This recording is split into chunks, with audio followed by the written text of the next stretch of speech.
بسم اللہ الرحمن الرحیم۔ وائس آف نثار چینل کے محترم ناظرین، آپ کو میری طرف سے محبتوں بھرا سلام۔ مدینہ منورہ میں ایک بیوہ اور اس کا ایک بیٹا رہتا تھا جن کا غربت نے برا حال کر دیا تھا۔ اس عورت کے وجود پر لباس جگہ جگہ سے بوسیدہ ہو گیا تھا۔ ایک دن اس نے اپنے بیٹے کو کہا، اپنے چچا کے پاس جاؤ اور ایک جوڑا لباس تو مانگ کر لے آؤ۔ بچہ چچا کے گھر گیا اور اس کو اپنی ماں کی عرضی پیش کی۔ اس کے چچا نے اس معصوم بچے سے بڑی سختی سے بات کی اور اس کو دھتکارنا شروع کر دیا۔ بچہ پریشانی سے راستے میں جا رہا تھا تو کسی نے پوچھا کہ کیوں اتنے پریشان ہو؟ بچے نے اس کو ساری بات بتا دی۔ اس بندے نے بچے کو کہا کہ جاؤ، مسجد میں محمد رسول اللہ صلی اللہ علیہ وآلہ وسلم بیٹھے ہیں، ان سے مدد مانگ لینا، وہ آپ کی مدد ضرور کریں گے۔ بچہ ماں کے پاس گیا اور وہی بات دہرائی جو راستے میں ایک شخص نے اس کو بتلائی تھی۔ ماں نے کہا، دیکھو بیٹا، محمد صلی اللہ علیہ وآلہ وسلم سے بچ کر رہنا۔ میرے بیٹے، وہ لوگوں سے ان کا دین چھین لیتا ہے۔ بچے سے ماں کا حال دیکھا نہ جا رہا تھا۔ بچے نے ماں سے کہا، امی جان، آپ مجھے محمد صلی اللہ علیہ وآلہ وسلم کے پاس جانے دو، میں اپنے بتوں سے وفا پر قائم رہوں گا۔ امی، میں آپ سے وعدہ کرتا ہوں۔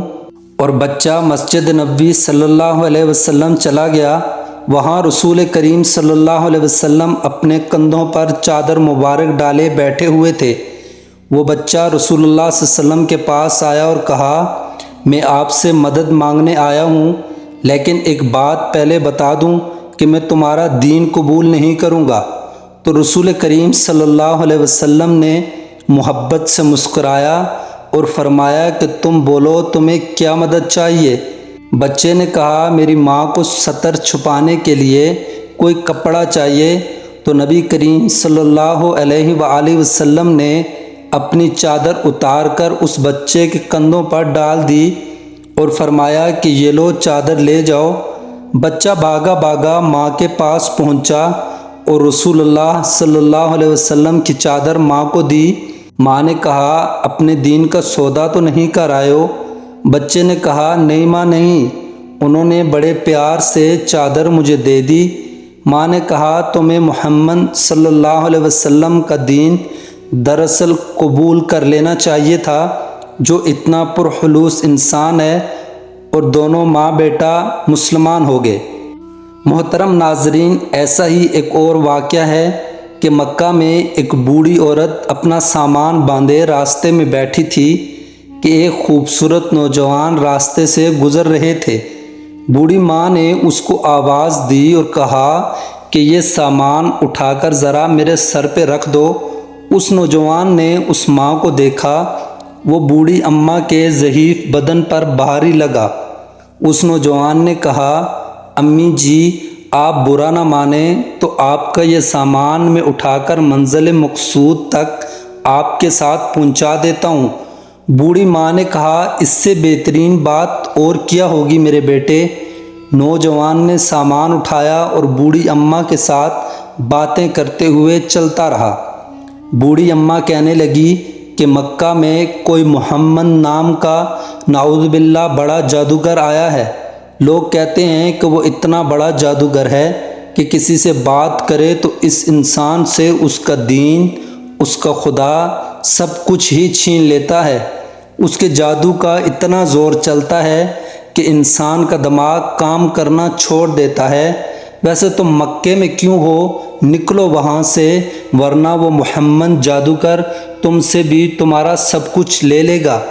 باتوں باتوں میں بوڑھی اماں اپنی منزل مقصود تک پہنچی تو اس نوجوان نے بوڑھی اماں کا سامان ان کے حوالے کیا اور واپسی کے لیے تیار ہوا تو اماں نے کہا، اے نوجوان، تو نے میری اتنی مدد کی، مگر اپنا نام تو بتا دو تاکہ میں جہاں جا رہی ہوں وہاں لوگوں کو بتا سکوں کہ جس مکہ میں محمد صلی اللہ علیہ وآلہ وسلم جیسے جادوگر کی وجہ سے لوگ مکہ چھوڑ رہے ہیں، وہاں تمہاری طرح اعلیٰ اخلاق کے مالک بھی مکہ میں موجود ہیں۔ قربان جائیے پیارے آقا صلی اللہ علیہ وسلم پر کہ نبی علیہ السلام نے کیا جواب دیا۔ اماں جی، جس جادوگر کی وجہ سے آپ مکہ چھوڑ کے جا رہی ہیں وہ محمد میں ہی ہوں، سب کہیں صلی اللہ علیہ وآلہ وسلم۔ اس بوڑھی اماں نے یہ بات سنی تو کہنے لگی، خدا کی قسم، جس نے بھی کہا کہ محمد جادوگر ہیں وہ سراسر جھوٹا اور لعنتی ہے۔ میں گواہی دیتی ہوں کہ آپ سچے ہیں، آپ کا دین سچا ہے، آپ کی باتیں سچی ہیں، اور بوڑھی اماں نے وہاں ہی اسلام قبول کر لیا۔ محترم عزیز دوستو، کیا موجودہ دور میں کوئی انسان ایسا ہے جو ایسے اخلاق کا مظاہرہ کر سکے؟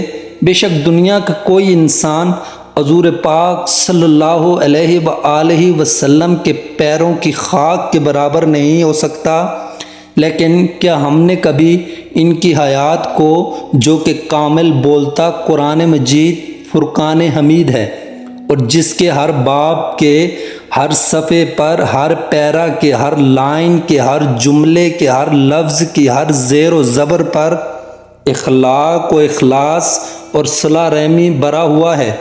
آئیے دوستو، آج ہم سب نبی کریم صلی اللہ علیہ وآلہ وسلم کی امتی ہونے پر فخر کرنے والے کچھ دیر کے لیے اپنا محاسبہ تو کریں کہ کیا ہم ان کے بتائے ہوئے احکامات اور سنت مبارکہ کو کس حد تک جانتے اور ان پر عمل پیرا ہوتے ہیں۔ اللہ تعالیٰ مجھ گنہگار سمیت تمام مسلمان عالم کو اپنے پیارے کریم نبی صلی اللہ علیہ وسلم کی ہر سنت کو اپنی جان سے زیادہ پیارا جانتے ہوئے اور اس پر عمل کرنے کی سعادت عطا فرمائے۔ اور ہمیں اچھے اخلاق کی بہت اشد ضرورت ہے، کیونکہ ناظرین، جس معاشرے میں اخلاق ختم ہو جائے وہ معاشرہ مکمل تباہی کی طرف چلا جاتا ہے۔